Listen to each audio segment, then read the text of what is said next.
bénissons le Seigneur ce matin dans cette année du combat spirituel victorieux par le Saint-Esprit, la parole, et par la prière d'intercession et d'autorité. Nous avons commencé une série, la série Connaître les lois du ciel dans Job 38-33. Et nous avons commencé par la loi de l'ignorance. La loi de l'ignorance est une loi, si vous êtes dans cette loi-là, vous êtes sûr et certain que vous n'irez pas loin. Et nous avons progressé pour aller de l'avant pas à pas, afin que nous puissions sortir de l'ignorance, entrer dans la connaissance. Et pour cela, nous avons ébauché donc pas à pas. Et aujourd'hui, nous allons continuer toujours dans cette série-là. Et nous allons voir, puisqu'on a dit le combat spirituel, c'est par le Saint-Esprit, la parole de Dieu, la prière d'intercession et d'autorité. Ce matin, nous allons voir le rôle de la parole de Dieu dans le combat spirituel victorieux. Et nous avons précisé que le combat spirituel est à 3 niveaux principaux. Premier niveau, c'est le combat donc contre la chair.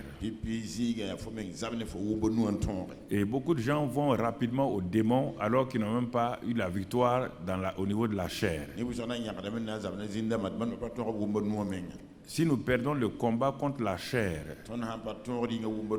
comme Galates 5 le dit, les œuvres de la chair, nous sommes sûrs et certains que nous n'aurons jamais la victoire sur les démons. Parce que les œuvres de la chair sont des partenaires de l'ennemi dans notre vie. Satan s'appuie sur nos œuvres de la chair. S'il veut nous détruire, les œuvres de la chair nous bloquent, nous créent des difficultés. Et c'est pourquoi nous devons regarder attentivement pour voir est-ce que nous avons gagné les œuvres de la chair ou nous sommes en train de gagner ces œuvres, dans ce combat contre les œuvres de la chair. Et pour cela, c'est une affaire de toute la vie. Ce n'est pas une affaire spontanée, ponctuelle et puis c'est fini. Chaque jour, nous sommes engagés dans le combat contre la chair. C'est pourquoi la Bible nous exhorte à marcher selon l'esprit et non pas donc parce que l'esprit combat la chair. Et nous avons vu que le deuxième niveau de combat, c'est que nous discernons lorsque nous devenons chrétiens, c'est le monde. Jésus l'a dit dans Jean 17, il dit que lui nous laisse dans le monde, mais nous ne sommes pas du monde. Alors, si nous ne sommes pas du monde, le monde va nous haïr. Et beaucoup de chrétiens sont amis du monde, je ne comprends pas, ils sont amis du monde, le monde les hait et ils veulent être amis du monde coûte que coûte, ils veulent faire plaisir aux gens de ce monde-là, coûte que coûte.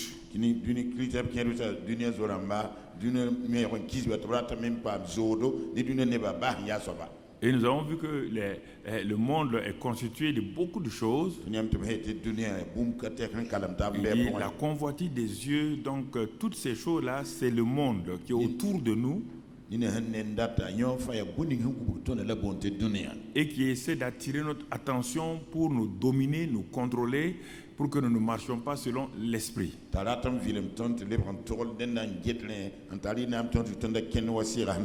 Et le niveau supérieur du combat spirituel maintenant, c'est contre le monde des ténèbres, le monde satanique et le monde des esprits méchants.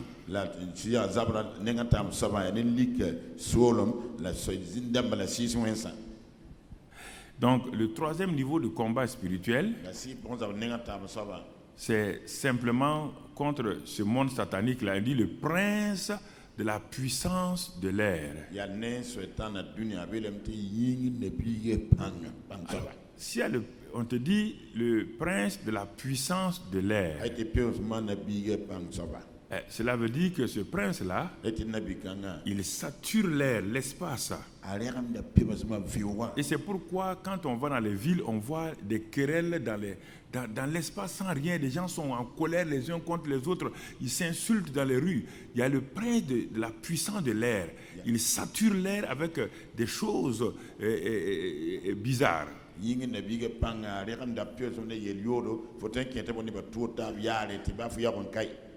Alors, donc, ces trois niveaux de combat spirituel là, on a dit, on les gagne par le Saint-Esprit et la parole. Par la puissance, la prière d'intercession et d'autorité. Nous sommes en train de dépouiller chacun de ces éléments, les moyens pour gagner le combat. Et donc, on a parlé un peu du Saint-Esprit. Nous parlons aujourd'hui de la parole. Et puis, on va la prière d'intercession, la prière d'autorité. On a vu tout cela dans le séminaire Arbre de vie du début d'année.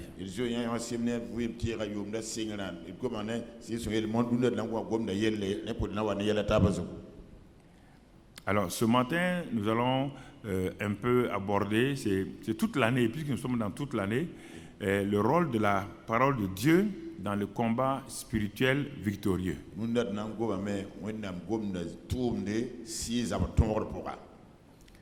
Alors, pour que nous puissions voir cela, donc j'aimerais que nous puissions suivre pas à pas. Il y a une question importante qu'on doit se poser, et cette question est sur deux facettes.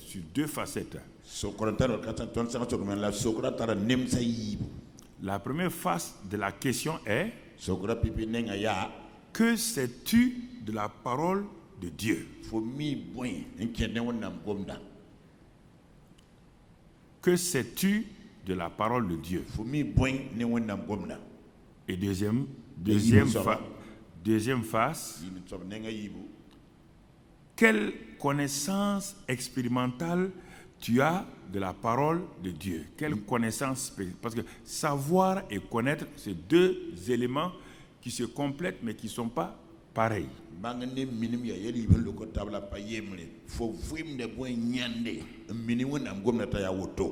Dans la Bible, si tu veux connaître le mot connaître, la première apparition d'une expression ou d'un mot dans la Bible, c'est ce mot-là qui maintenant va diriger la suite dans la Bible.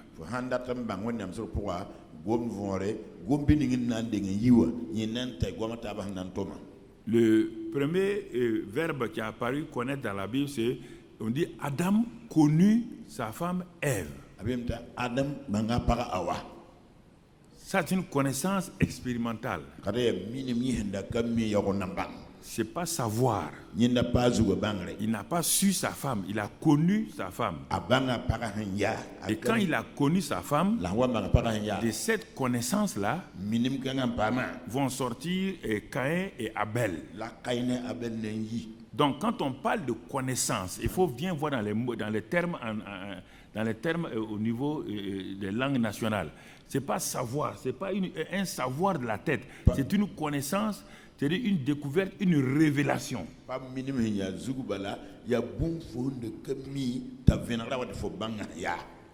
Et que sais-tu au niveau d'abord de ta tête? Maintenant, quelle expérience, quelle connaissance expérimentale as-tu de cette parole-là? Beaucoup de gens ont retenu beaucoup de versets. Ça, c'est le savoir. Ils n'ont jamais expérimenté la parole.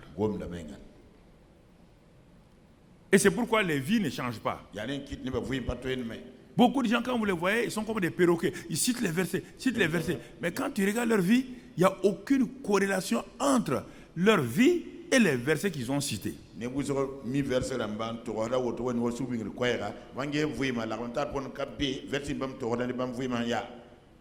Dans l'évangile de Jean 1, verset 1 à 3, regardons ce que la parole de Dieu nous dit. Il est écrit clairement: au commencement était la parole. Et au commencement, pas au commencement de Dieu. Dieu n'a pas de commencement. Au commencement de tout ce qui existe. Il y avait quoi? La parole. Et cette parole était où? Elle était avec Dieu. Et cette parole, qu'est-ce que c'est? Elle était Dieu. Donc, c'est pourquoi je dis que sais-tu de la parole? Quelle est la connaissance expérimentale de la parole? Ce verset-là, on peut en faire un séminaire de 3 mois. Au commencement était la parole. Ça, c'est un. La parole était avec Dieu. Ça, c'est 2. La parole était Dieu. Ça, c'est 3. Déjà à ce niveau-là, si tu lis ça rapidement, tu passes.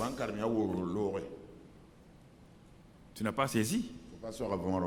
Bon, allons-y au deuxième niveau pour que tu comprennes. Jusqu'à présent, ça c'est le chapeau. Maintenant, Dieu va entrer dans le premier détail. Il dit ceci: cette parole-là était au commencement avec Dieu. Il répète. Quand la répétition est une méthode pédagogique pour qu'une idée, une pensée pénètre et reste dans un être humain.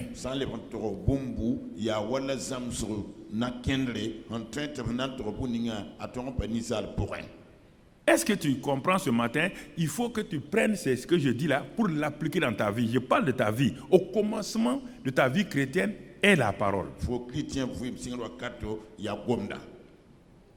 Et au verset 3, je regarde et je lis le verset 3. Quand je lis le verset 3, je découvre quelque chose d'important. Comment je regarde le monde là, je dis mais vraiment, c'est lui qui a fait le monde là. Parce que je pense que le monde a été fait par des matériaux. Je regarde le monde autour de moi. Mais Dieu, il a les fleurs là, où il a eu tout ça, tous les eaux, les océans, il a eu tout ça. Tout de suite, je vais rationaliser, et c'est pourquoi en rationalisant, je vais rejeter la création et je vais prendre le principe de l'évolution.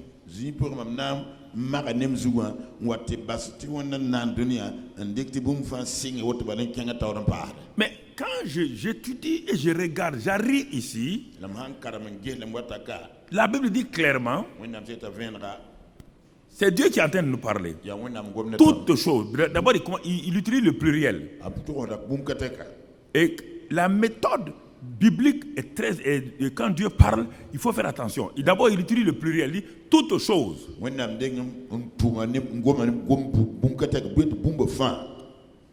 Ont été faites par la parole. Toutes choses. Or, quand on dit toutes choses, tout de suite, les gens pensent qu'il y a l'exception. On dit toutes choses ont été faites, exception. Dieu, étant un Dieu intelligent et sage, pour bloquer cela, il va utiliser le mot absolu, rien. Et il dit maintenant, rien de ce qui a été fait n'a été fait sans la parole. Donc, dans rien, il n'y a pas d'exception. Dans toute chose, il y a exception.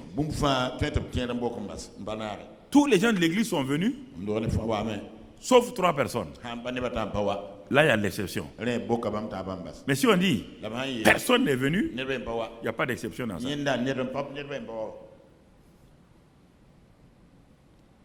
Alors, je m'arrête. Je n'ai pas besoin d'aller à l'université. Ça, c'est l'ABC de la vie d'un homme. Dieu me dit que toutes choses ont été, tout ce que tu appelles choses, tout ce qui a été créé, toutes choses ont été faites par la parole. Et rien de ce qui a été fait n'a été fait sans elle.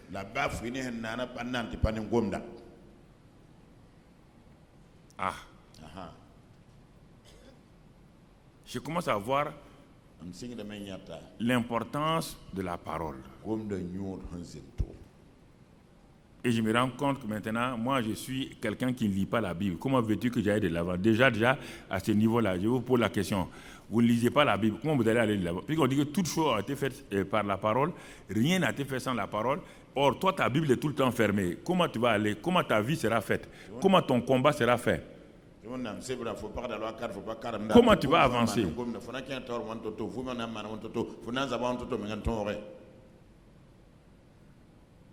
Jeunes gens, je vous pose la question. Comment voulez-vous avancer? Jeunes filles, garçons, comment voulez-vous avancer?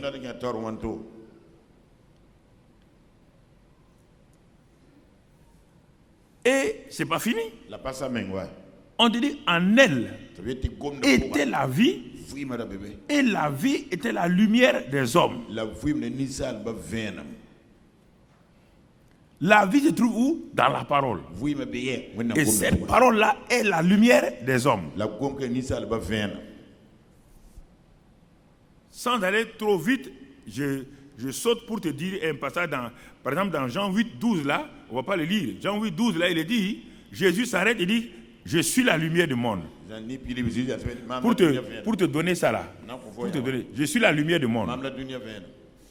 Celui qui me suit ne marchera jamais dans les ténèbres. On te dit la vie était, en elle était la vie, et la vie était la lumière des hommes. Alors là où il y a la lumière, il ne peut pas avoir de ténèbres.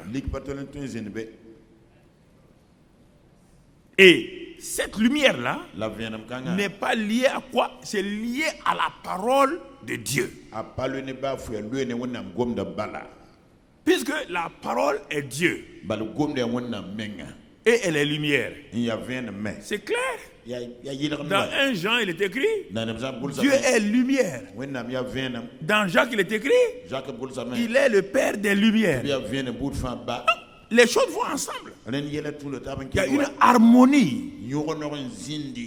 Et si tu es un étudiant de la Bible, si tu es honnête avec toi-même et tu veux avancer, tu vas commencer à dire, je suis tombé sur un filon important.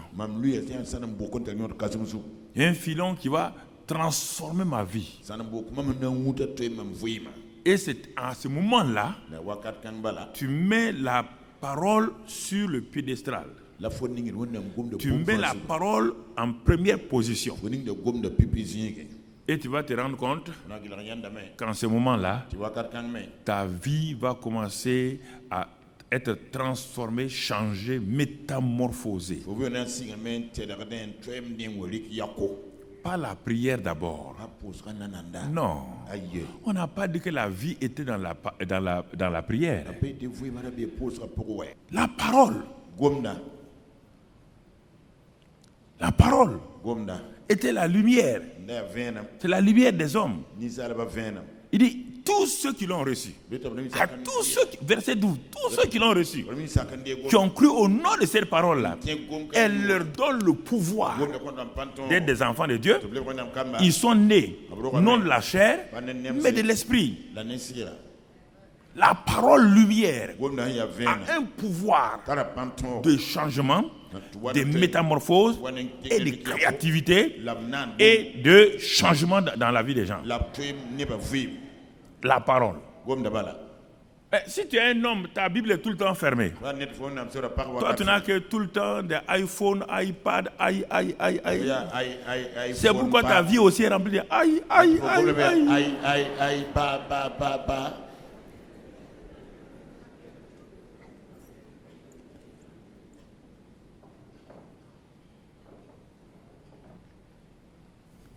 Bien-aimés frères et sœurs,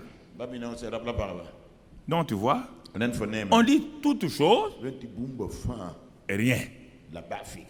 Ah donc tu es coincé. Toute chose, rien. Il passe du subjectif à l'absolu.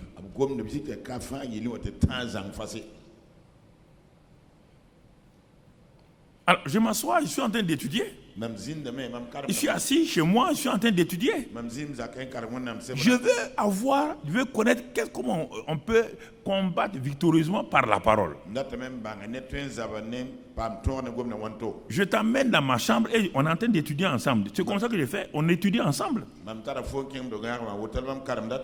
C'est comme ça que j'étudie. Je vais pas à pas. Je m'arrête, je regarde. J'enrichis ça avec d'autres passages. Quand un fleuve quitte sa source pour aller dans l'océan, au fur et à mesure que le fleuve la parte, il grossit.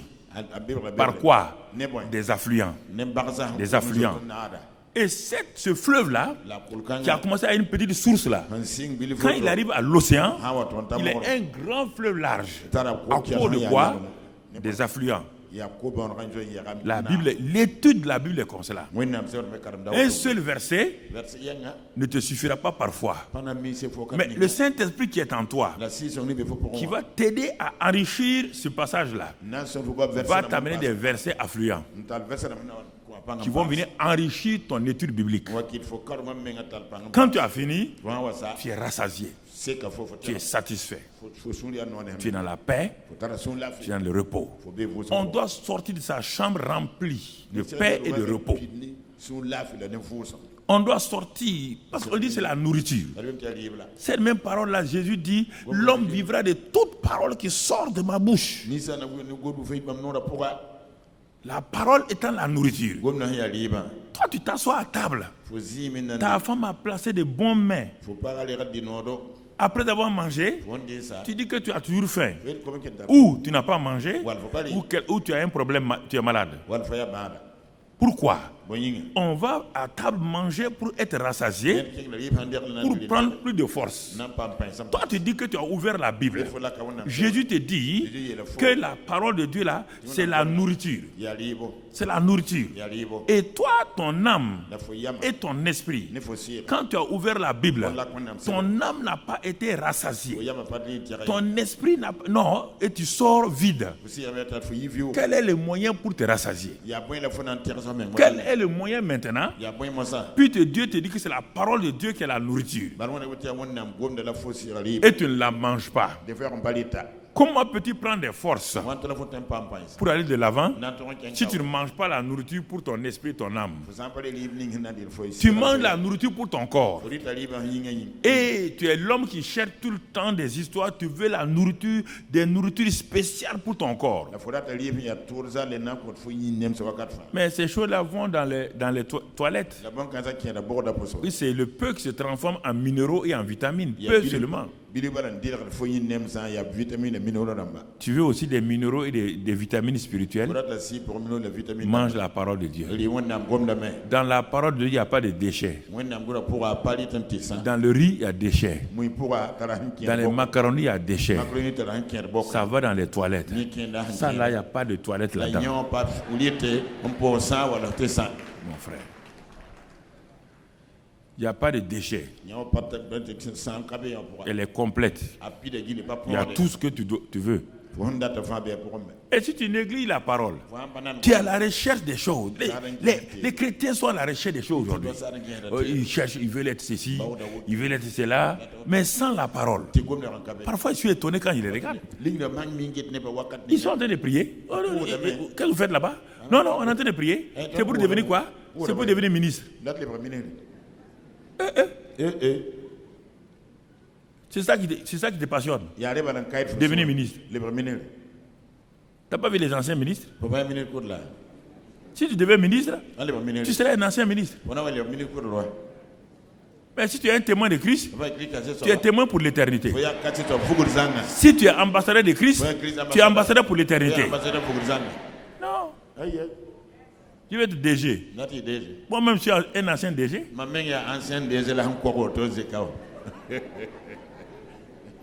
Ah oui. Président d'institution. Comme monsieur ancien président d'institution. Ancien président d'institution. Tu as déjà vu un ancien témoin? Hein?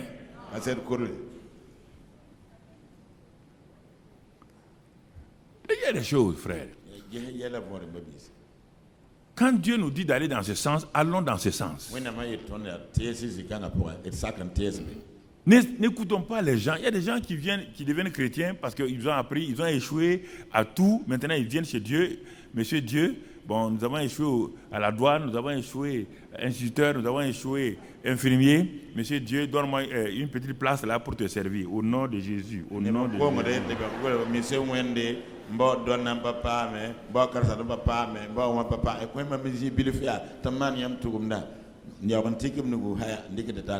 Non, il y a des choses que nous devons être sérieux quand nous voulons vivre la vie chrétienne. Toujours dans cette parole-là, pour voir cette parole son importance. Un jour, Dieu dit à un jeune homme qu'il voulait utiliser comme prophète. Le jeune homme s'appelle Jérémie. Et il a commencé d'abord à encourager Jérémie, qui disait que lui, il est un enfant, il ne peut pas servir Dieu. Et puis à un moment donné, Dieu lui dit, bon, ok, très bien. Il dit, mais que vois-tu, Jérémie? Il dit, je vois une branche d'amandier et tout. Il dit, tu as bien vu. Il dit, sache une chose, moi, Dieu, je veille sur ma parole pour l'exécuter. Écoutez maintenant. Il s'adresse à toi et à moi. Parce que nous avons des doutes dans nos cœurs. Nous pensons que la parole de Dieu là, c'est nous qui devons la réaliser. C'est ça qui fait qu'on est découragé. Est-ce que toi et moi, nous pouvons réaliser la parole de Dieu? Dieu dit, moi je veille sur ma parole. Je suis un homme correct. Quand je dis quelque chose, je vais l'exécuter. Quand on dit dans la vie qu'un homme est un faux type, ça veut dire quoi? Un faux type, ce n'est pas par rapport à sa tête ni son corps. C'est-à-dire quand il dit une parole, vaut mieux laisser ça, aller chercher, parce que tu sais qu'il ne va pas faire. Il va...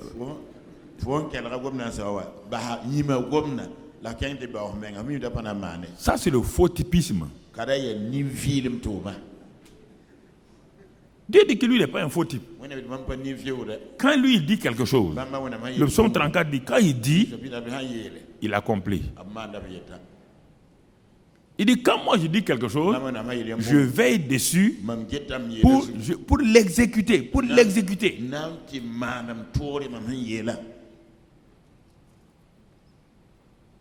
Dieu dit qu'il a le pouvoir législatif, le pouvoir exécutif et le pouvoir judiciaire. C'est écrit dans Ésaïe. Les trois pouvoirs sont dans sa seule main. Il légifère, il est son propre gouvernement, il est son propre assemblée, il est son propre juge.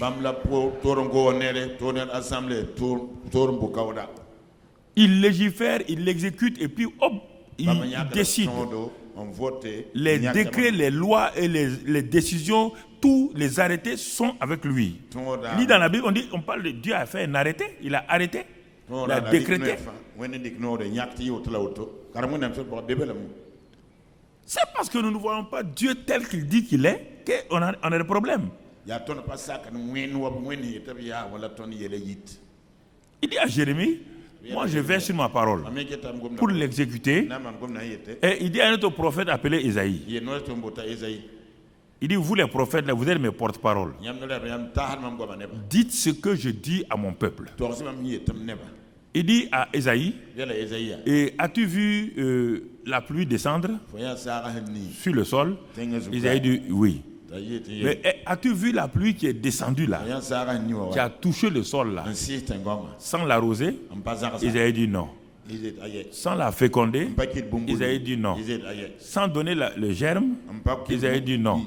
Sans donner la récolte, Isaïe dit non. Sans donner le pain à celui qui a semé là, Isaïe dit non.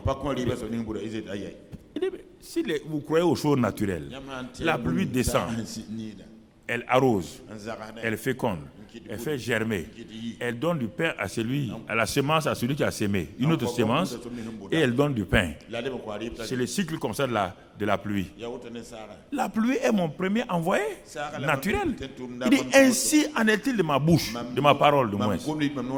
Quand elle sort, elle ne va pas et revenir sans avoir fait ma volonté, exécuter mes desseins. Quand je m'assois, je vois ça, je me lève, je danse tout seul. Non, je suis dans le vrai. Il n'y a même pas à douter. Il ne ment pas, celui qui m'a parlé, celui qui me parle, il ne ment pas. Il n'y a pas de repentance, il ne ment pas, il ne peut pas mentir. Quand Balaam a tout fait pour que Dieu mente là, à la fin, il s'est levé, il a dit, Balak, lève-toi. Lève-toi. Par ta corruption, tu veux me faire mentir. Dieu a dit qu'il a béni. Tu veux me faire dire que Dieu va maudire. Bon, ok. Lève-toi. Il dit, Balak, fille de Sippor, écoute, lève-toi. Dieu n'est pas un homme pour mentir, ni fille d'un homme pour se repentir. Ce qu'il a dit là, il va le faire. Il a béni, on ne peut pas maudire. Balak, je ne veux plus ton argent.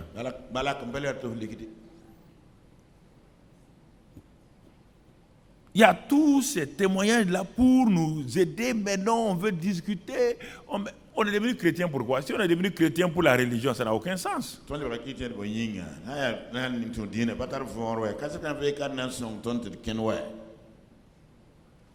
Ça n'a aucun sens. Aucun.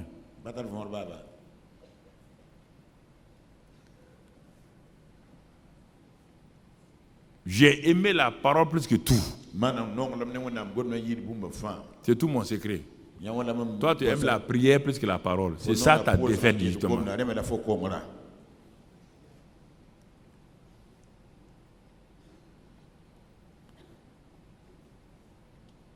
C'est ça. Comme quelqu'un qui veut se faire opérer, il aime les ciseaux plus que le chirurgien. J'ai répété, je te répète. Il veut se faire opérer, mais il dit, hey, chirurgien, tu as des beaux ciseaux, hein? Ces ciseaux-là, moi j'aime ça. Ciseaux, je t'aime beaucoup, hein? Ciseaux. Bon, les chirurgiens sortent de la salle d'opération et disent, bon, ciseaux, il faut l'opérer. La prière, c'est des ciseaux. Dieu, c'est le grand chirurgien. Il dit, l'épée, la parole de Dieu, là, c'est ça.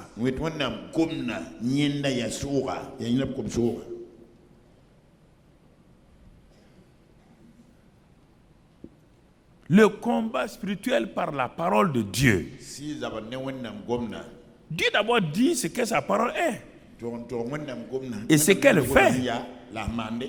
Il dit, lui, il ne veille pas sur nos problèmes. Hein. Dieu n'a pas dit qu'il veille sur tes problèmes pour les résoudre. Il n'a pas dit ça. Non, les gens disent, mais non, Dieu dit qu'il veille sur sa parole. Alors, puisque Dieu veille sur sa parole, qu'est-ce que toi tu fais de la parole? Il dit qu'il veille sur sa parole. Toi, tu veilles sur tes problèmes. Toi et Dieu, vous êtes opposés? Vous êtes opposés?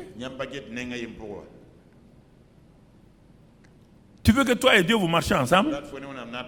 Va regarder ce que sa parole dit. Par rapport à chacun de tes problèmes, regarde ce que Dieu a dit. Appuie-toi sur ce que Dieu a dit et non pas sur ce que tu sens. Ah mais Seigneur, tu vois, moi j'ai des problèmes. Hein. Si tu résous ça, Dieu n'est pas un résolveur de problèmes.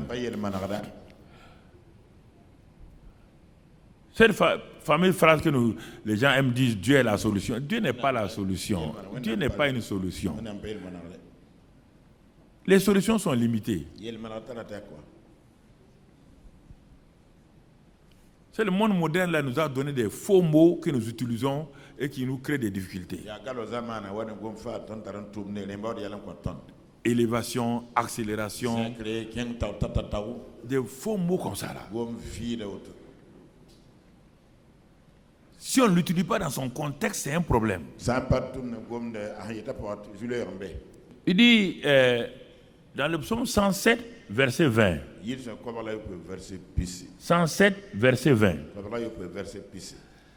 Il dit Dieu dit que lui, il envoie sa parole et guérit. Spirituellement, moralement, physiquement. La parole de Dieu guérit dans tous les domaines de la vie d'un homme. C'est-à-dire, Dieu te dit la source de guérison de ton âme. Ce n'est pas la prière, c'est la parole. La source de guérison, la source de la régénération de ton esprit, c'est la parole. Dans ton corps, c'est toujours la parole. Il dit, c'est pourquoi lui, il envoie la parole. Et quand il envoie la parole là, quand il guérit, il les délivre de la force. La mort spirituelle, la mort naturelle, toutes sortes de forces. Mais c'est la parole qui fait ça. C'est la parole qui est envoyée là. Ou la parole qui est reçue là. Ou la parole qui est méditée là. On parle de la puissance de la parole.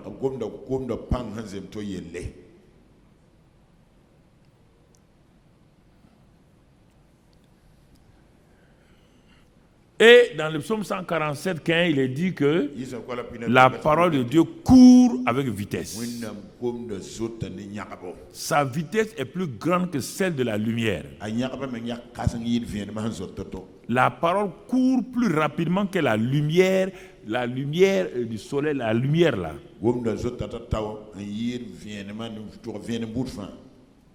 Alors, quand tu regardes tout ça et tu as commencé à comprendre cette réalité-là, elle produit en toi la foi. C'est ça que le fameux Romains 10, 17 l'a dit maintenant. Que la foi vient de ce qu'on entend, et ce qu'on entend vient de la parole de Christ. Cela veut dire que si tu médites tout ce que je viens de dire là, quand tu t'arrêtes à un moment donné, tu vois que tu as une assurance. Puisqu'on dit la foi vient de ce qu'on entend. Et ce qu'on entend vient de la parole de Christ. Qu'est-ce que la foi? On dit une ferme assurance. Des choses que tu espères, une démonstration de celles que tu ne vois pas. Tu es dans les ténèbres. Tu as commencé à méditer. La parole a commencé à t'éclairer. Au moment où la parole t'éclaire, les ténèbres s'en vont. L'ignorance s'en va. Et au moment où l'ignorance et les ténèbres qui s'en vont là, l'assurance commence à venir dans ton cœur. L'assurance commence à venir. Et les choses que tu espérais là, tu commences à avoir l'assurance que Dieu va exaucer. Et la démonstration va se mettre en place. Et les choses invisibles que tu espérais vont devenir visibles. Donc, tu vois déjà le premier résultat du combat spirituel. Les choses qui étaient cachées deviennent révélées. Et Hébreux 11, verset 3 dit que c'est par la foi que les anciens ont obtenu leur témoignage. C'est par la foi que les Abel ont offert leur offrande. C'est par la foi qu'Enoch, il a marché avec Dieu et il ne fut plus. C'est par la foi que Noé construisit l'arche. Mais la seule fois, elle vient d'où? De la parole qu'ils ont reçue. Pas de la prière. De la parole qu'ils ont reçue. Comment un gars comme Noé peut-il sauver sa famille s'il avait prié même 1000 ans? Mais une seule parole, Noé, construit une arche, fait entrer tes gens là-dedans. Ça a sauvé Noé. C'est fini. Tu ne t'accroches pas à la parole, tu es accroché à la prière. Prière, sans parole. Ton fondement, c'est quoi? Dimanche passé, il a donné ça, on a écouté, il a donné le message dimanche passé. Tu es basé sur quoi? Quel est ton fondement? Aucun rocher. Le sable. Ça ne peut pas aller. Jeunes gens, arrêtez-vous. Vous avez trop couru. Vous êtes allé à gauche, à droite. Vos vies ne vont pas. Vous voyez comment vous êtes dans la détresse. Vous êtes dans les filles. Elles sont maltraitées, trompées. On leur dit n'importe quel quoi. Elles croient n'importe quoi. Et puis elles sont dans la défaite. Parce qu'elles ne veulent pas s'appuyer sur la parole. Elles sont à la recherche de prophéties. La prophétie ne vous donnera pas la victoire. Jamais.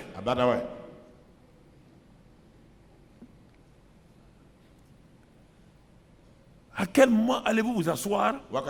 Vous pensez que la parole n'est pas rapide? Mon frère, ma soeur, ce qui est rapide là va te détruire.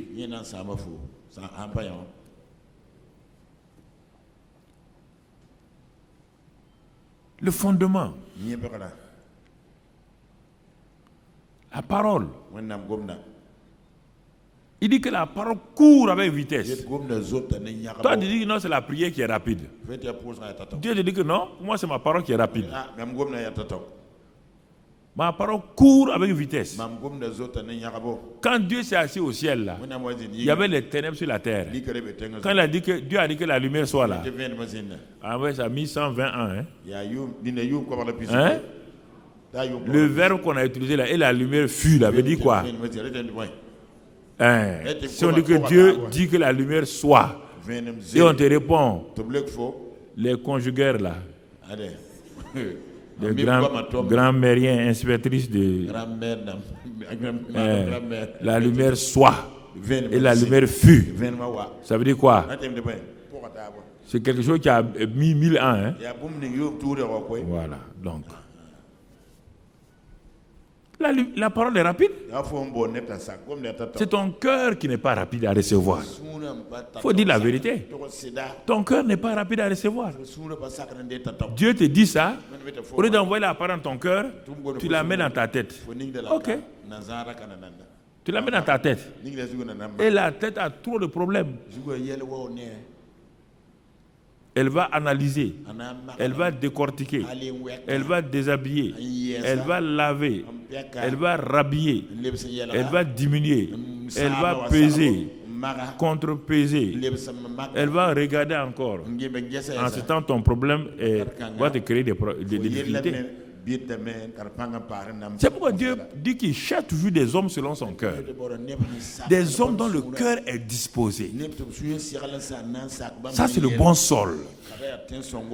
Le bon sol, c'est le cœur qui est disposé, qui reçoit. Et maintenant, quand il a reçu, on l'arrose avec la parole maintenant, avec la prière maintenant. On arrose un sol qui a été ensemencé. La pluie qui vient sur un sol ensemencé va produire du bon grain.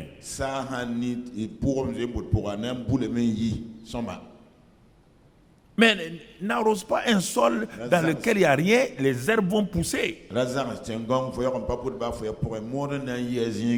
Ensemence la parole. Maintenant, loue Dieu. Rends grâce à Dieu. Prie Dieu. C'est ça, arroser. Et maintenant, attends. Ah, toi, tu arroses, tu attends. Il ne faut pas aller creuser, regarder ta semence. Sinon, le grain va mourir. Les gens ont changé toute la Bible et la parole de Dieu. On a des prédicateurs aujourd'hui. Les jeunes là, ils veulent nous faire croire qu'il suffit qu'ils lèvent les bras comme ça, que quelqu'un tout de suite aura tout. Ah, petit. Toi, tu lèves les bras comme ça. Et puis les gens auront tout. Si c'était ça là, tu ne serais même pas venu trouver les gens. Les anciens pasteurs, ils allaient lever les deux bras, ils allaient tout ramasser et puis te laisser. Les jeunes, c'est pas possible. Il ne faut pas vous adapter au monde, il faut arrêter. Il n'y a rien dans le monde là, il n'y a rien là-dedans. Ça brille seulement, ça brille. Il n'y a rien. Foyons. Du vent. Du vent, mon ami. Appuie-toi sur la parole. Le fondement, c'est la parole.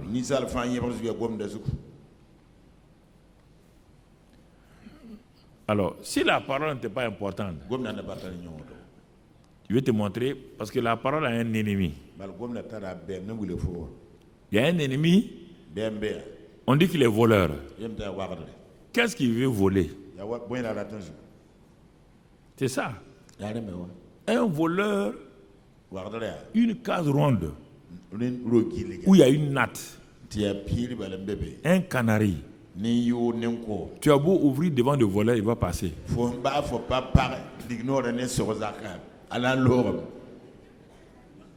Parce qu'il va avoir des problèmes. Il va prendre la natte là où. Le voleur ne vole pas n'importe quoi. C'est une offense pour un voleur de lui dire d'entrer dans une maison où il n'y a rien. Il va te dire, mais tu m'offenses quoi, tu m'offenses. Moi,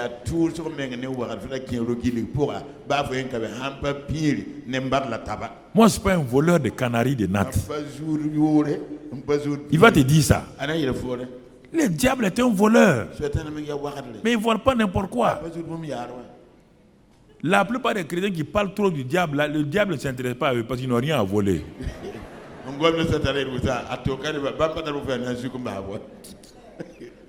Quand tu vois une église, tout est rempli de Satan. Satan. C'est-à-dire qu'il a volé tout, il n'y a plus rien.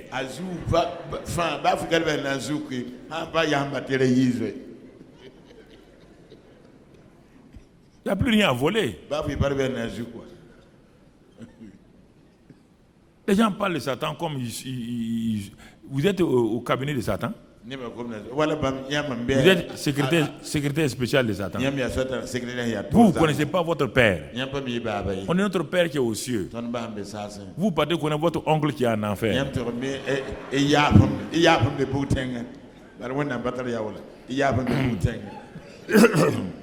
Non, c'est pas possible. On dit, Osée 6 dit, connaissez Dieu, venez et connaissons Dieu. On n'a pas dit de connaître le diable. Si tu connais Dieu là, tu n'as pas besoin de connaître le diable. Si tu connais Dieu là, facilement ça.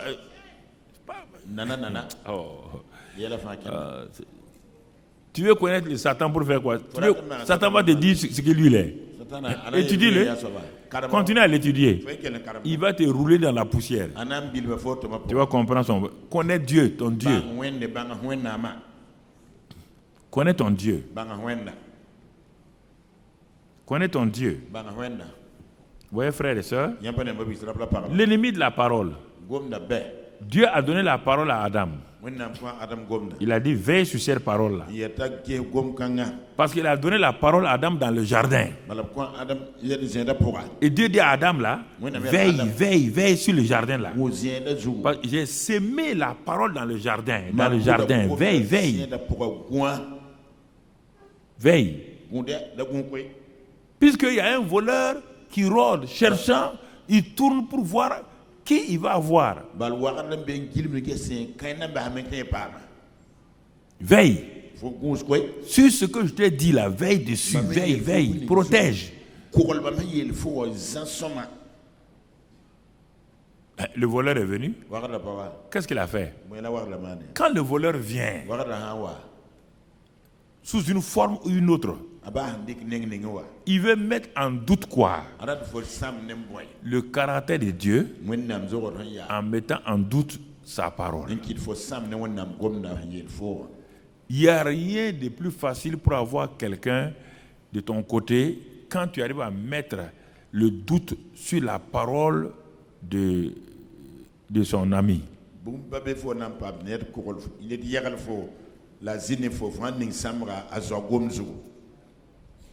Si tu arrives à mettre le doute sur la parole de son ami là, c'est fini, tu vas le séparer de son ami.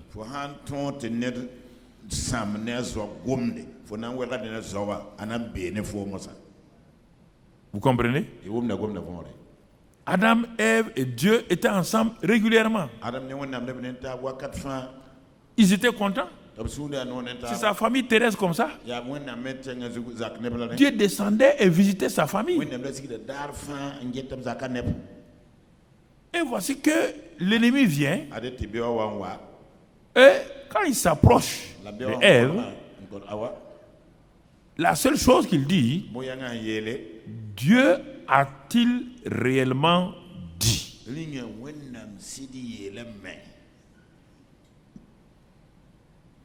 Il n'a pas attaqué Adam et Ève sur aucun front que le front de la parole.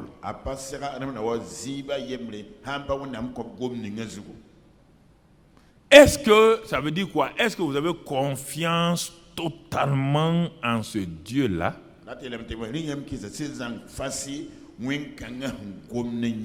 Dès le moment où on met le doute sur vous, votre parole, c'est sûr et certain qu'il y aura séparation. On ne peut pas mettre le doute sur la parole de quelqu'un et être un ami avec cette personne-là. Ce n'est pas possible.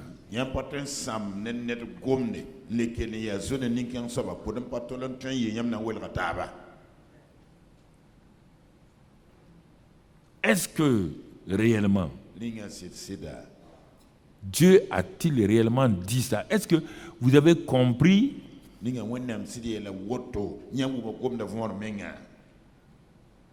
Quand vous commencez à discuter avec la parole de Dieu, avec l'ennemi va vous avoir. Dieu a dit Ève, vous n'en mangerez point. Et vous ne toucherez point. Madame Ève, Dieu n'a jamais dit ça, vous ne toucherez point. Vous ne toucherez point. Dieu ne t'a pas dit ça. De peur que vous ne mouriez. Madame Ève, Dieu n'a pas dit le mot de peur. Dieu ne connaît pas, Dieu n'a jamais donné le mot peur à ses enfants. Où tu as trouvé tous ces mots-là, Madame Ève? Parce qu'au lieu de croire la parole, depuis quelques jours, le serpent te surveille et te voit près de l'arbre la connaissance du bien et du mal. Que fais-tu devant cet arbre-là? Que faites-vous devant cet arbre-là dans vos pensées? Vous êtes, Dieu a parlé, mais vous fermez la Bible et vous dites, les gens ont dit ça, ceci on dit ça, ceci là on dit ça. Et il vient te trouver là-bas et c'est là-bas qu'il va te fusiller. Il te fusille là-bas et te met KO et il continue sa route.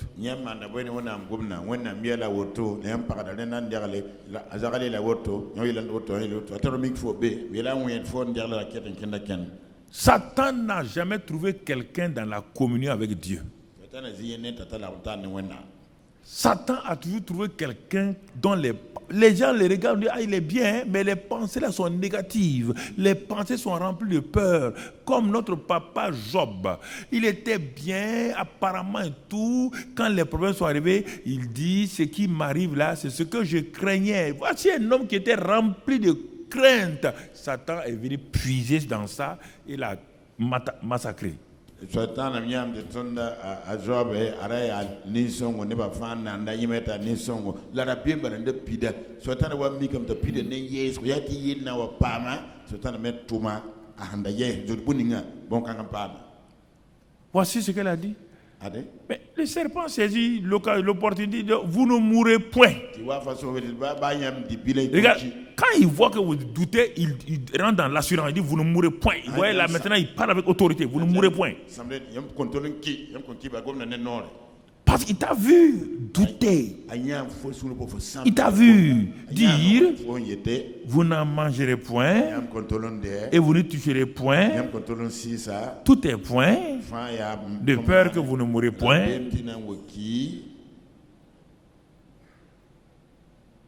Voici le problème.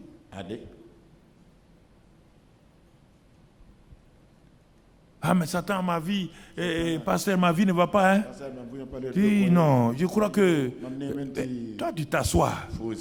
Tant qu'on ne va pas enlever ces paroles-là de ta pensée, de ton cœur, on ne peut rien mettre d'autre là-dedans. Vous voulez prier pour quelqu'un qui est rempli de peur, de doute, pensée négative. Comment vous allez prier? Dites-moi un peu.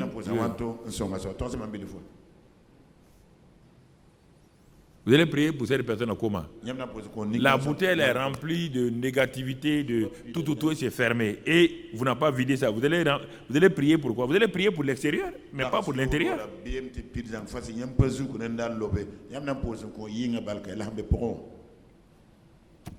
Ça ne changera pas.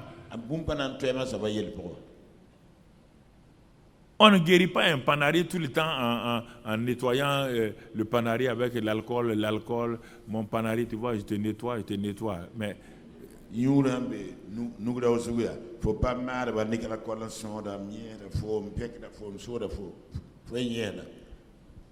tu es rempli de peur, tu es rempli de crainte, tu es rempli de doute. Et tu penses qu'on va venir prier pour toi, ça va partir comme ça. Tu n'as pas vidé ça. Pourquoi on dit répentez-vous? Pourquoi on te dit ça? Vide-toi de ces choses-là. Ce qui t'a rempli là, vide-toi de ça. Afin qu'on te remplisse maintenant.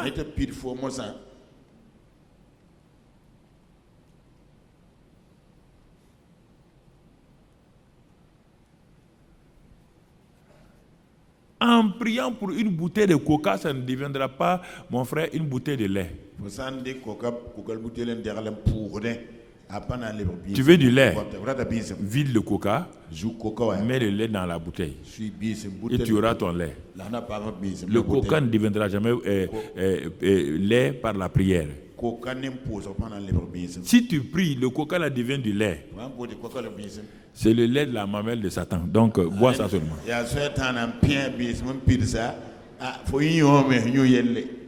Va boire ça. Bonne chance. Ouais, les gens ont hésité bizarre. On a prié, ça s'est passé. Sur la base de quoi? Non, on a prié seulement. Ah bon? On a prié seulement, puis ça c'est sérieux. Il n'y a pas de base biblique. Il n'y a pas de base biblique. Et les gens croient à ça? Ok. C'est ça qui nous a amené le problème. La parole de Dieu là, elle est lumière. Tant que Adam et Ève vivaient en contact avec ça, il y avait la lumière. Mais regardez brusquement, le jardin était envahi par les ténèbres. Dès le moment où vous étayez la parole lumière, les ténèbres prennent leur place. Ça ne prend même pas du temps. Tout de suite là, si je saute le compteur pour ce bâtiment-là, en un clin d'œil, les ténèbres reprennent leur place. Pas besoin de lutter pour ça. Les ténèbres sont là, mais c'est la lumière qui les garde. N'oubliez pas que Dieu il dit que la lumière fut. Dieu n'a pas supprimé les ténèbres. On dit qu'il a supprimé la lumière et les... Ah. Il a séparé quoi? La lumière et les... Et depuis ce temps-là, tu vois, non? Quand il y a la nuit, les ténèbres viennent. Quand le soleil se lève, la lumière est là. Donc ça veut dire qu'aujourd'hui, si tu prends cette image-là, si tu n'es pas connecté à la parole de Dieu, les ténèbres vont venir. Un homme qui n'est pas éclairé par la parole de Dieu, qu'il veuille, qu'il ne veuille pas, les ténèbres vont venir s'installer dans sa vie. Les ténèbres morales, les ténèbres spirituelles, les ténèbres physiques, les ténèbres de tout genre vont venir s'installer. Donc, tu comprends? Et ça, c'est important. C'est pourquoi, quand Dieu a dit Dieu a parlé à Adam, le premier Adam, ça a été un problème. Dieu parle au second Adam. Dernier Adam, ça, dernier Adam. Matthieu 4, il lui parle. On ne va pas le lire, on le connaît. Et il a déjà parlé, avant ça, Jésus était rempli du Saint-Esprit et le Père a dit, tu es mon fils bien-aimé en qui j'ai mis toute mon affection.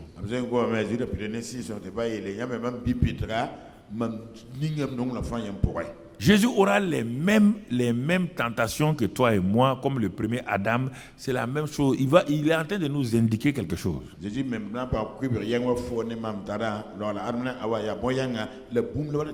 Il est rempli du Saint-Esprit.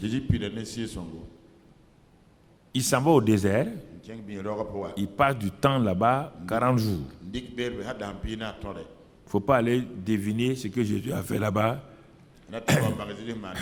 Chacun fait son petit mensonge qu'il a fait, ça il a fait. Toi, tu n'étais pas là-bas, je n'étais pas là-bas. 40 jours, il était là-bas. Jésus ne veut pas aller prier 40 jours. Il va aller prier 40 jours, pourquoi? Il a passé 40 jours dans la présence de son Père, dans la communion avec son Père. Quand Moïse est monté sur la montagne 40 jours, il n'a pas prié. Il n'a pas pour prier. C'est pour que Dieu lui révèle les choses. Alors, si Moïse même n'a pas... Les gens disent que Moïse est monté sur la montagne pour prier et jeûner. Où tu as vu ça? Montre-moi ça. C'est toi qui le dis.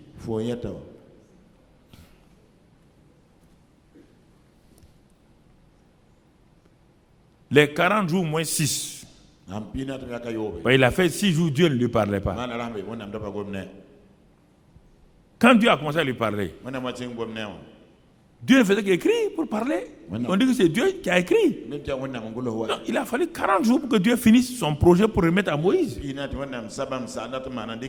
Non, toi tu dis que Moïse est monté. Donc c'est Moïse qui est parti monter pour demander les commandements là, pour dire Seigneur, donne-moi. C'est ça. Je te pose la question. Dieu a un projet. Il a passé 40 jours pour passer le projet là à Moïse. Dieu a un projet pour son fils sur la terre.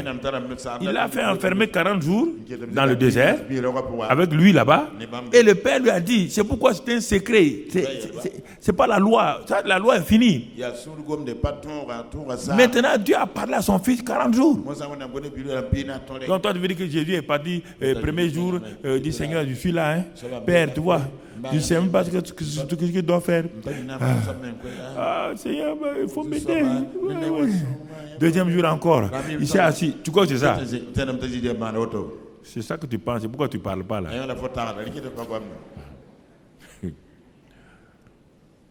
On dit dans Éphésiens 2, versets 8 et 10 que Dieu a préparé les bonnes choses.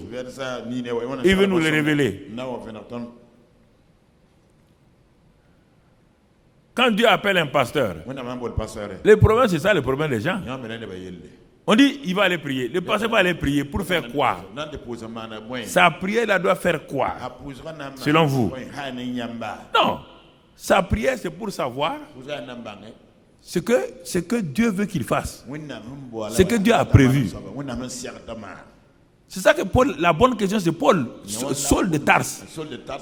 Quand il est rentré là-bas, il dit, que veux-tu que je fasse? Si tu m'as arrêté, j'étais en train de vouloir détruire le peuple. Tu m'as arrêté. Et tu me dis que tu veux m'utiliser. C'est que tu as un programme. Ce que je veux savoir, c'est le programme là. Je ne veux pas prier pour que Dieu fasse des choses. C'est que Dieu a un programme. Les gens rentrent dans le ministère. Ils ne voient pas qu'est-ce que le programme de Dieu pour eux. Et ils commencent à dire, bon Seigneur, je veux faire tel projet. Je veux faire tel projet. Ah bon? Et le projet de Dieu. Donc Dieu n'a pas de projet pour toi. C'est toi qui dois demander à Dieu un projet. Quelqu'un peut t'appeler au gouvernement sans un cahier de charges. Hein? C'est le ministre qui vient, maintenant il est nommé, il dit bon, Monsieur le Président, bon, voilà, moi je pense que voilà mon projet, je vais faire ça. C'est comme ça qu'on fait? C'est lui, toute personne qui a appelé, on lui donne un cahier de charges. Oui ou non? Alors, c'est le problème des gens. C'est quand maintenant toi tu es sauvé, c'est maintenant que Dieu va te dire, tu vas demander à Dieu ce que tu dois faire. Tu es en retard.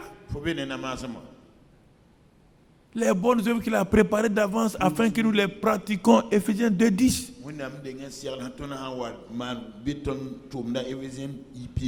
Dieu dit à Saul le Tarse, rentre là-bas, on va te dire ce que tu dois faire. Donc ce que tu dois faire là est déjà connu par Dieu.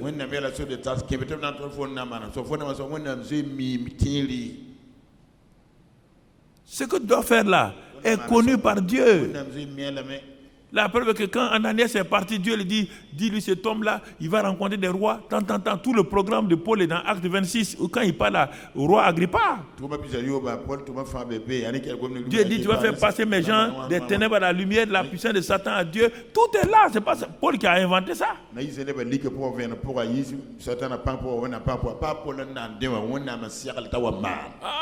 Si toi tu crois que tu es devenu pasteur parce que tu n'as pas eu du travail et tu as écrit à Dieu une lettre, j'ai l'honneur, vaut mieux démissionner, vaut mieux aller travailler tranquillement parce que ça ne marchera pas. Ça ne marchera pas. Ça ne marchera pas. Ça va marcher comment? En tout cas, n'importe quel citoyen peut aller écrire au président, monsieur le président, je veux être ministre. Les ministres sont appelés. Il y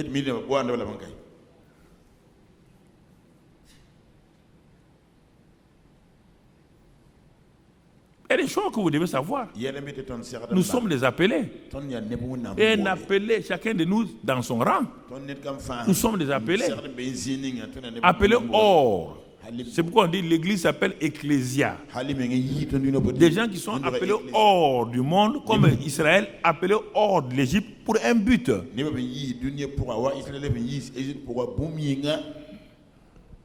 Les pasteurs pour un but, les prophètes pour un but, les chrétiens ordinaires pour un but, chacun de nous est appelé pour un but. Ce que Dieu a déjà signé. Tu n'es pas appelé pour venir faire un programme, demander à Dieu de mettre son tampon dessus. Et monsieur le DG, Dieu, directeur général, et si mon projet, Dieu n'est pas un signataire de projet. C'est pourquoi vous êtes insatisfait. Il n'y a pas de joie, il n'y a pas de paix. Parce que si Dieu ne répond pas, vous êtes fâché. Faites 10 jours sans venir à l'église. Tu vas revenir sur les 4 pattes. Tu vas revenir. Ce n'est pas un problème. Ce n'est pas un problème. Un enfant qui boude, il va revenir. Quand tu étais petit, quand tu te fais contre ta maman là, je ne mange pas aujourd'hui. Je ne mange pas. Tu sors, tu vas en ville là. À minuit, qui est en train de chercher dans la cuisine, c'est pas toi? À minuit, là, dans les casseroles, là, c'est toi. Non, avec Dieu, quand Dieu nous a appelés, il n'est pas surpris. Il dit, ah bon, tu es là? Ah, bon, ok. Qu'est-ce qu'on va faire maintenant? Ah bon, tu es là, hein? Ah, bon, je vais voir, hein? Bon, on va voir ce qu'on va faire pour toi. Non, rien ne surprend Dieu. Ta ville ne surprend pas. Ta conversion ne l'a pas surpris. Quand toi tu témoignes, tu veux faire croire que Dieu a été surpris, que toi tu es parti, toi tu étais un voleur, Dieu n'était pas au courant de ça. Et deuxièmement, un jour maintenant, tu as eu pitié de Dieu. Tu dis, Dieu, comme tu cherches des gens là, comme personne ne veut te sauver, bon, moi je vais essayer un peu. Bon, je viens à toi. Bon, tu enlèves mon vol là un peu. Bon, je vais continuer à être dans l'église là. Bah, tu crois que c'est comme ça? Un Dieu comme ça, c'est ça. Beaucoup de gens pensent que c'est comme ça. Ils croient qu'ils ont fait une faveur à Dieu. C'est Dieu qui t'a fait une faveur.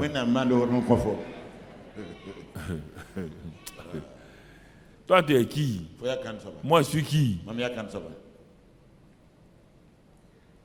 Hein? Tu es qui? Je suis qui? C'est une simple faveur que Dieu nous a faite.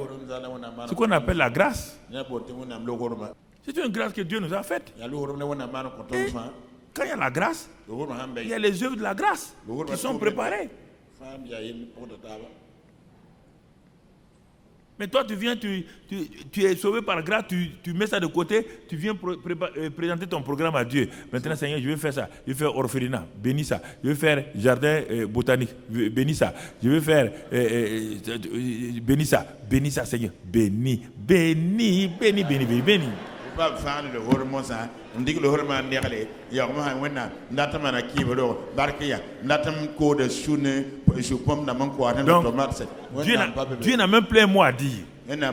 Ça, qui vous a dit ce mensonge du christianisme? Parce que les gens, c'est le manque de la parole. Quand il n'y a pas la parole, l'église dévie, l'église fait des choses bizarres.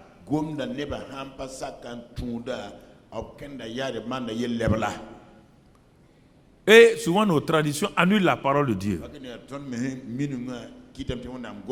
Jésus a répondu à Satan par la parole.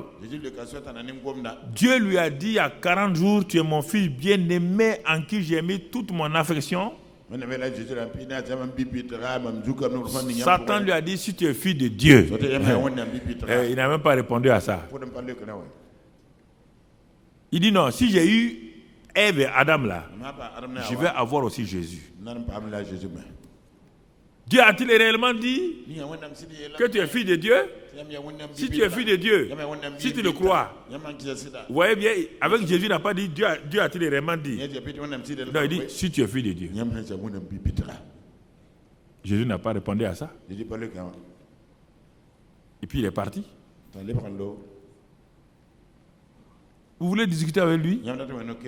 Il a eu une expérience par rapport à vous. Sa force, sa ruse. Il n'a pas de puissance. Sa puissance, c'est la ruse. La séduction. Le mensonge. Comment voulez-vous discuter avec un menteur et il est le père du mensonge? Comment voulez-vous discuter avec le père de la séduction?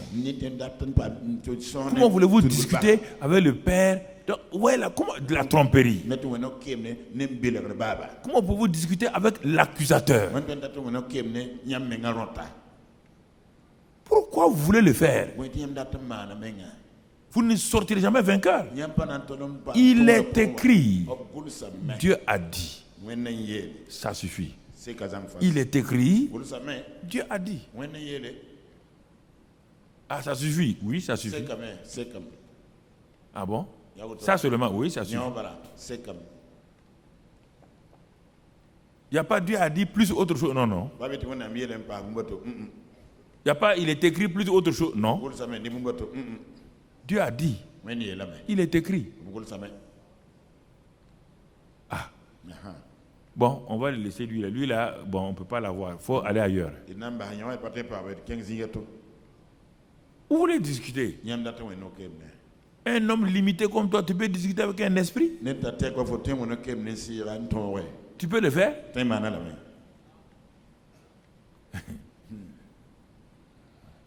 Donc, frères et sœurs, c'est pourquoi les gens sont venus un jour à Jésus, des Juifs. Quand ils sont venus, ils ont entendu Jésus prêcher.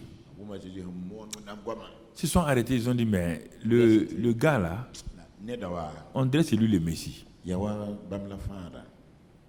Et la Bible dit, ils crurent en lui, pas en tant que sauveur, en tant que Messie. Jean 8, verset 30. Quand ils ont cru en lui, Jésus a vu que ce n'est pas suffisant. Ils ont cru en lui en tant que Messie d'Israël. Mais ils n'ont pas vu en lui le sauveur. Le sozo, c'est-à-dire le sozo, comme je l'ai dit en grec, ce qui veut dire 7 éléments, sozo.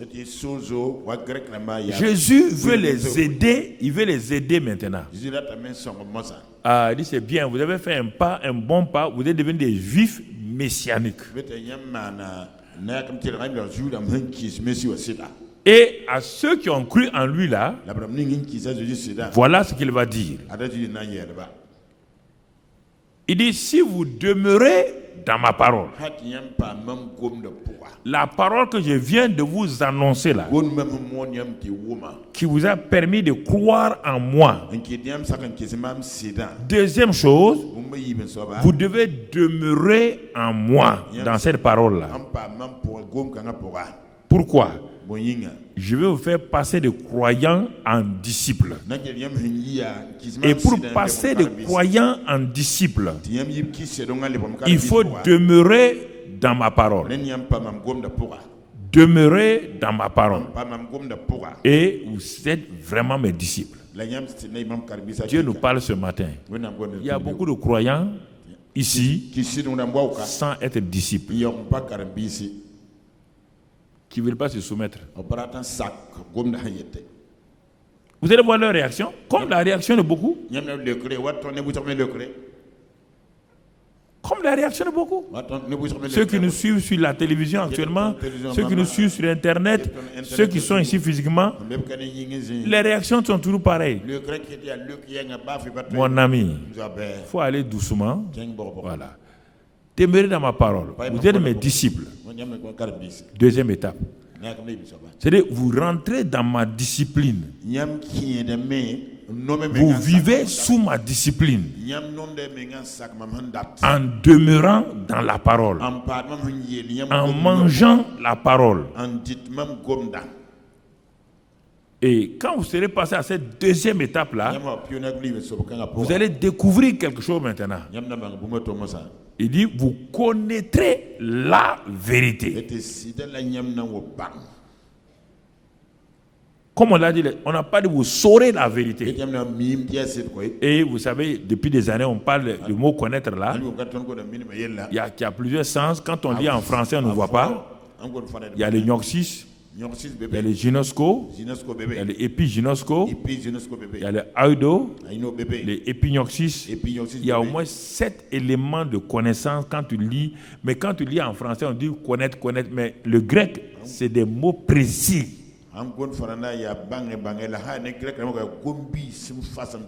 Ici, là, le mot vous connaîtrez la vérité, c'est la même expression, comme je l'ai dit, Adam connut sa femme. Adam connut, c'est une connaissance expérimentale.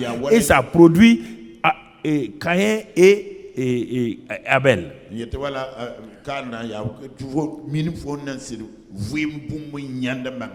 Il faut d'abord demeurer dans sa parole. Il faut vous nourrir de sa parole.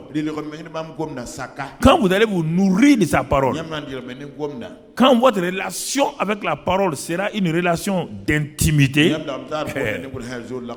la vérité sort. La vérité expérimentale va sortir. Et cette vérité-là, tu vas voir son résultat. Quand vous allez connaître la vérité, comme Adam a connu Ève, Caïn et Abel sont sortis. Regarde, on revient à Jean 8, 30 là, verset 32 maintenant. Vous connaîtrez la vérité, et la vérité que vous allez connaître là va vous rendre libre, va vous affranchir. Alors, vous me dites que vous... Regarde, écoute, on n'a pas besoin de prier même déjà. La parole est capable. Ouais, le premier niveau de combat spirituel.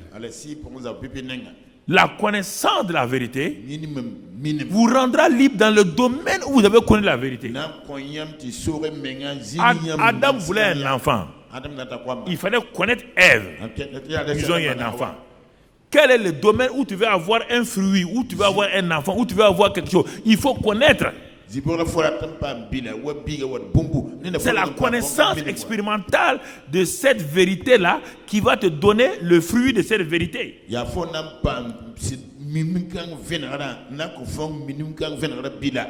C'est pas savoir. C'est expérimenter, connaissance expérimentale.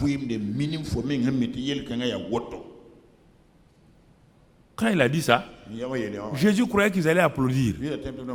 Non, le cerveau humain n'aime pas la révélation. Jusqu'aujourd'hui, c'est la même chose. Ils vont lui répondre du tic au tac. Ils lui répondirent. Vous entendez? Nous sommes la postérité d'Abraham. Nous ne fûmes jamais esclaves de personne. Comment dis-tu, vous deviendrez libre? Vous entendez? Réfléchissez. Comment peux-tu dire que lorsque nous demeurons dans la parole là, on sera libre? Mais pourquoi?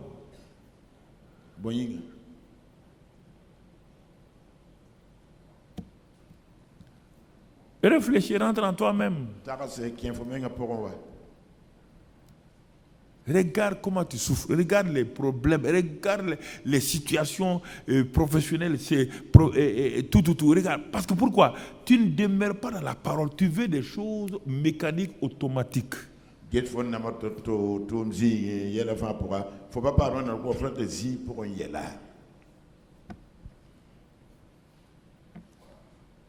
Vous connaîtrez la vérité.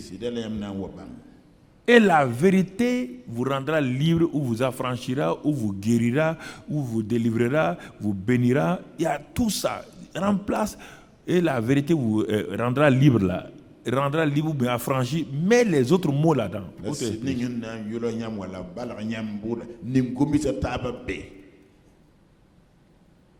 Les gens sont agités parce qu'ils cherchent des solutions ailleurs, des solutions. Ils cherchent. Quelle est la parole dans laquelle tu dois demeurer? Est-ce la guérison? Demeure dans 1 Pierre 2, 24. Demeure dans Ésaïe 53. Demeure dans Matthieu 8, 17. Demeure là-dedans jusqu'à ce que la vérité devienne une réalité. Toi, tu veux prier, tu veux que la vérité là par la prière. Non, la vérité est une semence. Il faut la semer. Il faut que la semence demeure dans le sol pour que tu puisses récolter. Frère, il y a des lois spécifiques, des lois spirituelles qu'on ne peut pas tourner par des mécaniques de séduction et de tromperie. Ça n'ira pas. Moi, je ne mangerai pas cette sauce-là. Si tu t'attends à ça, ce n'est pas la peine. Bon, cherche des gens qui vont faire ça. Moi, je ne ferai pas ça.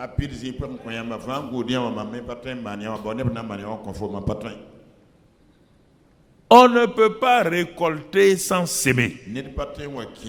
Et dans toute semence, il y a une loi d'attente, une loi de cycle qui doit se manifester, germer, féconder, grandir et ensuite porter des fruits. La boule fa pour un bébé, il faut bouder, tabouli, ungoyi, ambi, zabisi. Dieu n'a pas de solutions compliquées. La parole n'est pas compliquée. On dit la parole, tu obéis. On n'analyse pas la parole. La parole n'est pas faite pour être analysée. Elle est faite pour être obéie. Un point, c'est tout. Mon frère, ma soeur. Regarde.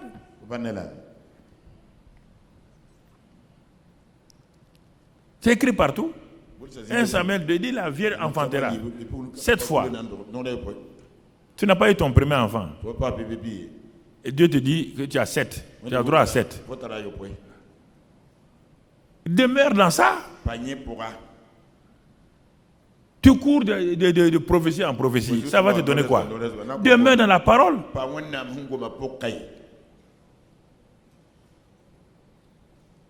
Sarah et Abraham. 24 ans. Jusqu'au jour où Dieu a dit arrêtez, demeurez dans ma parole, demeurez. Vous avez 24 ans inutiles. Regarde comment vous souffrez. Regarde maintenant Abraham, toi et ta femme, vous ne vous entendez même plus. Parce que vous êtes allé à gauche, à droite, à gauche, à droite, à gauche, à droite. Regarde les problèmes. Dieu dit à Abraham, marche dans l'intégrité. Sois intègre devant moi et marche devant ma face. Je m'appelle El Shaddai. Je suis tout suffisant. La parole de Dieu est toute suffisante. Écoutez-moi. Bon, s'il y a autre chose, il n'y a aucun problème. Moi, je ne me dérange pas. Non, non, non. S'il y a autre chose que tu peux avoir ailleurs, moi, je te souhaite bonne chance. Il n'y a aucun problème. C'est important. Important. La vérité connue te rendra libre dans tous les domaines.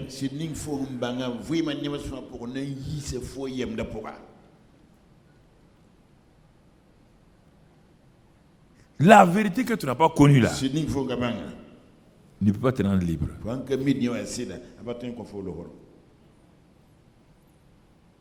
Tu as beau prier, tant que la révélation n'est pas venue. Révélation, ça veut dire quoi? Accepter dans ton cœur que ce que Dieu dit là est la vérité. C'est ça le principe de la révélation.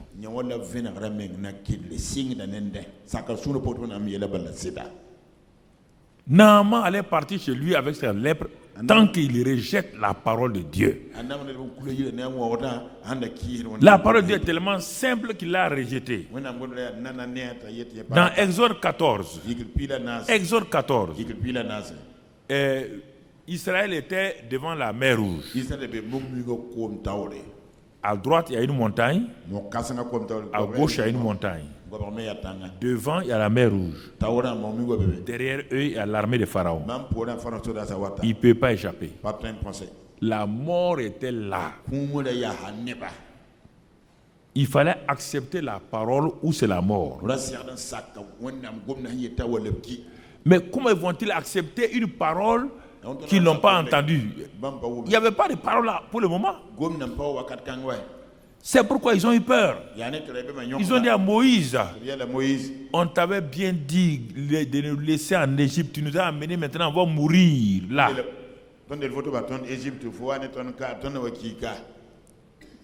La parole va sortir. La parole sort. Et qu'est-ce que cette parole a dit, verset 13? Moïse répondit. Moïse est en connexion avec Dieu. Et écoutez, s'il vous plaît.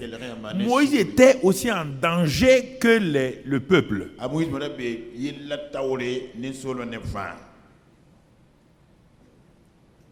Écoutez, frère. Moïse est en danger. Lui aussi, il est en danger avec sa femme et ses enfants. Ils sont dans la même barque. Ils sont dans le même endroit fermé. Pas les gens croient quand le pasteur prêche, lui il a autre chose. Non, on est dans le même endroit. La mer Rouge, l'obstacle naturel, les deux montagnes et Pharaon derrière. L'obstacle mobile est dangereux.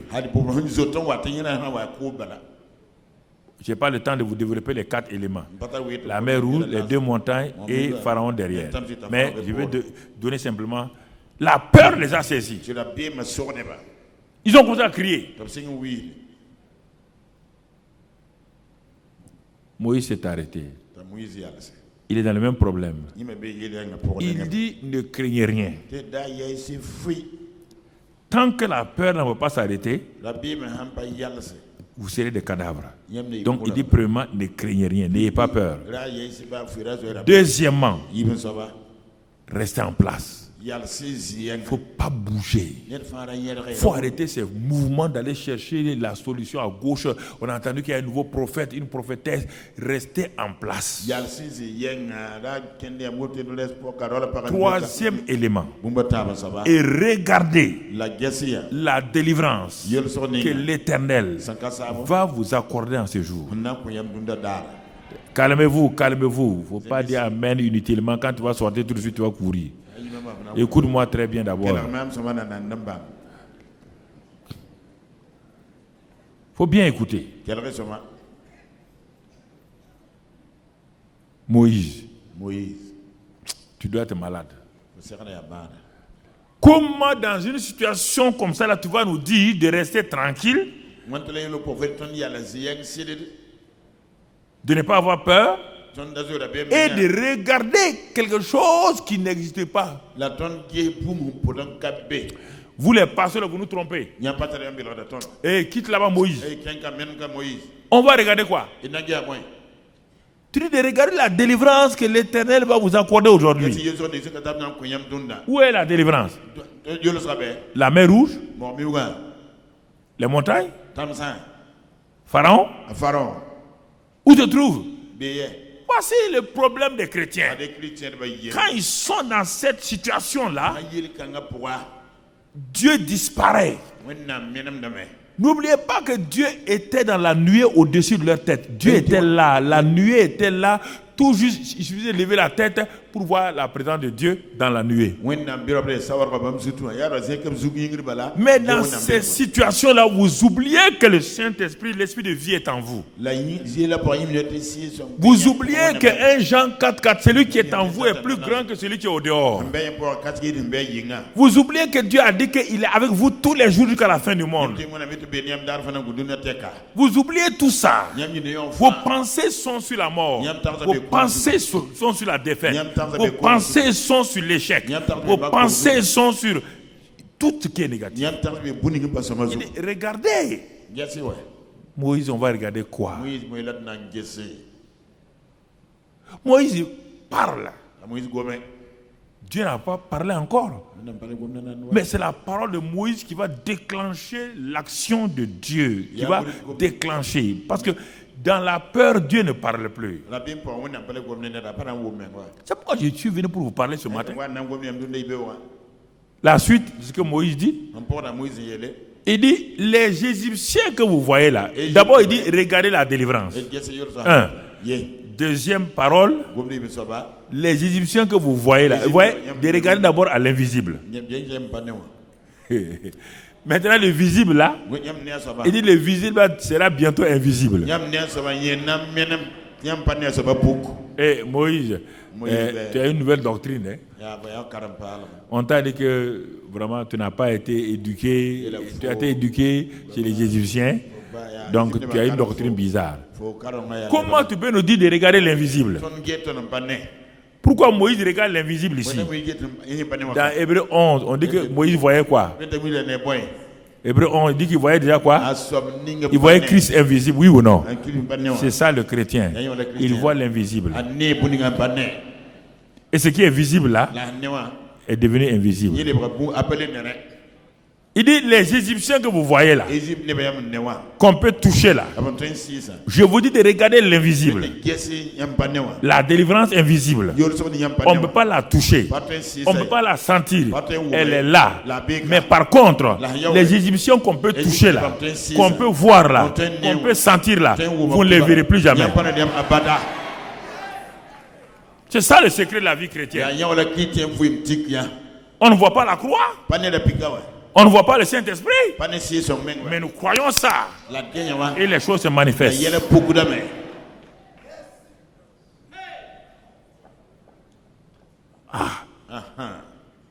Moïse, ce que tu as dit est fort, hein?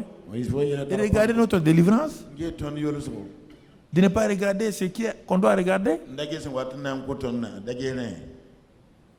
Voilà, c'est pourquoi les gens disent nouvelle doctrine. Il n'y a pas de nouvelle doctrine ici.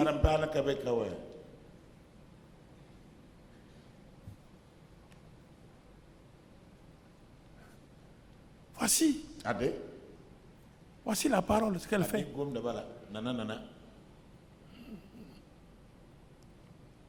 Comme malgré ça, ils ne veulent pas se calmer, Dieu va intervenir maintenant.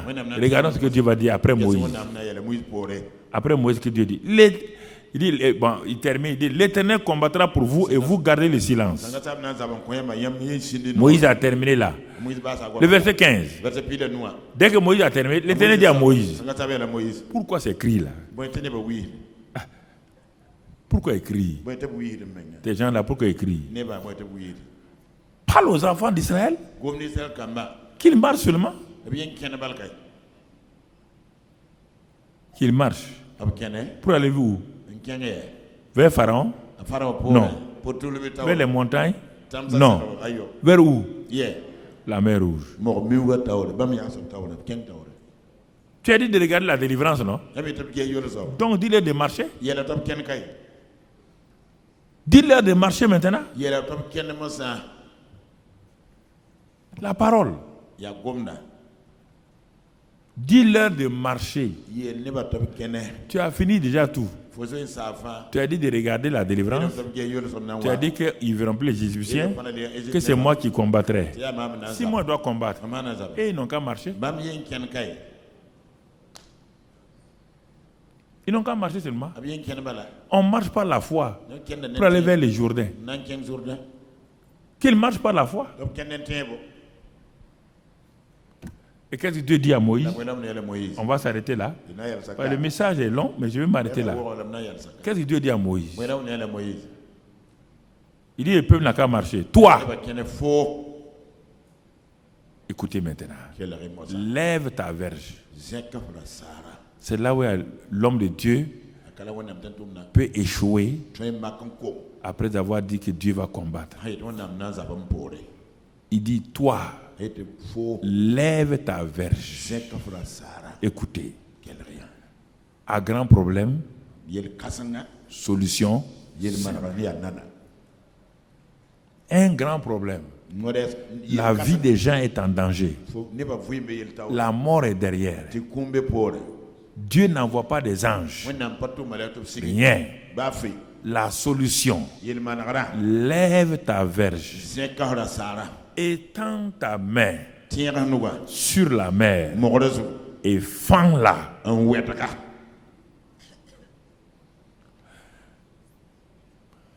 Ok. Je suis en train d'aborder quelque chose d'important pour vous.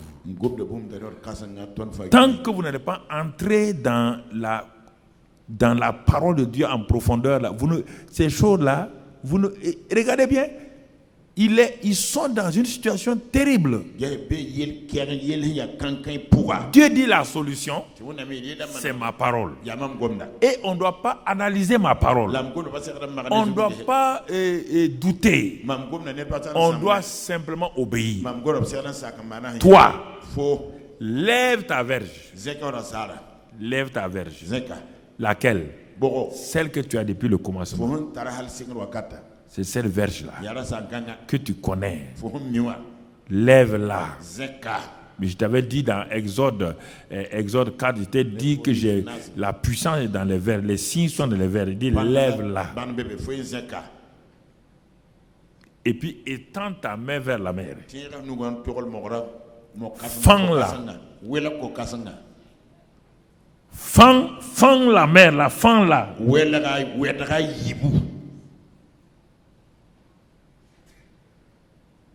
Et les enfants d'Israël entreront au milieu de la mer à sec. Je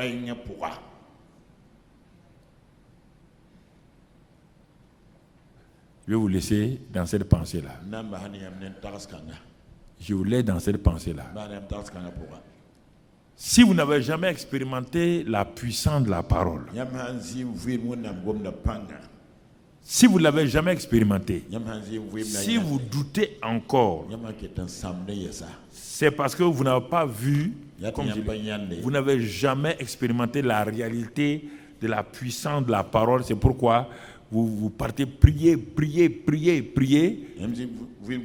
sans tenir compte de la parole.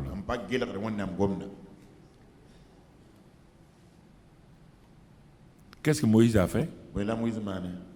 Il a pris son bâton, il l'a levé, il a étendu sa main. Et qu'est-ce que Moïse voit?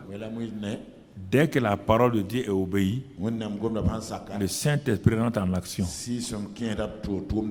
Le vent de l'Est est venu, a soufflé, a ouvert la mer Rouge. Ils sont passés. Quand ils sont venus de passer, les Égyptiens sont rentrés. il s'est enfermé sur eux. Comme Moïse l'a dit, ils ne les ont plus vus.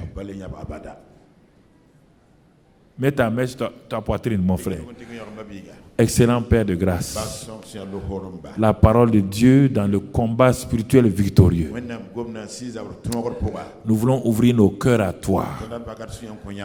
Nous arrêtons de dire des pensées, d'avoir des pensées qui contredisent ta parole. Nous voulons être des hommes et des femmes dont le cœur est tout entier à toi, croyant la parole, marchant dans la parole et acceptant de voir la manifestation de la puissance de cette parole-là.